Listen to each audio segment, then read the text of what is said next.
રશિયાએ ફરી કીવ પર કરી ભયાવહ એર સ્ટ્રાઇક, 14ના મોત, 44થી વધુ ઘાયલ. વિશ્વમાં જીઓપોલિટિકલ તણાવ સતત વધી રહ્યો છે. એક બાજુ ઇઝરાયલ ઈરાન વચ્ચે ભીષણ યુદ્ધ છેડાયું છે, તો બીજી બાજુ રશિયા અને યુક્રેન વચ્ચે પણ હુમલાઓ ચાલુ છે.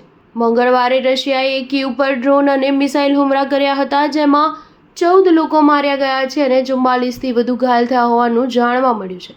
સત્તાવાર ધોરણે કીવના ઇન્ટિરિયર મિનિસ્ટર ઇહોર ક્લિમેન્કોએ જણાવ્યા પ્રમાણે રશિયાએ કીવની આસપાસ કુલ 27 સ્થળોએ મંગળવારે ડ્રોન અને મિસાઇલ હુમલા કર્યા હતા, જેમાં તેણે રહેણાંક વિસ્તારો, શૈક્ષણિક સંસ્થાઓ અને જાહેર સંપત્તિને નુકસાન પહોંચાડ્યું છે. આજે અમારા દુશ્મને ફરી એકવાર અમારી પર ડ્રોન અને મિસાઇલ વડે હુમલો કર્યો છે, જે ફેબ્રુઆરી 2022માં શરૂ થયેલા યુદ્ધથી અત્યાર સુધીમાં રશિયા દ્વારા થયેલા મોટા હુમલાઓ પૈકી એક છે. રશિયાના ભયાવહ હુમલા બાદ કીવમાં 7 કલાકથી વધુ સમય માટે હવાઈ હુમલાના એલર્ટ આપવામાં આવ્યા હતા.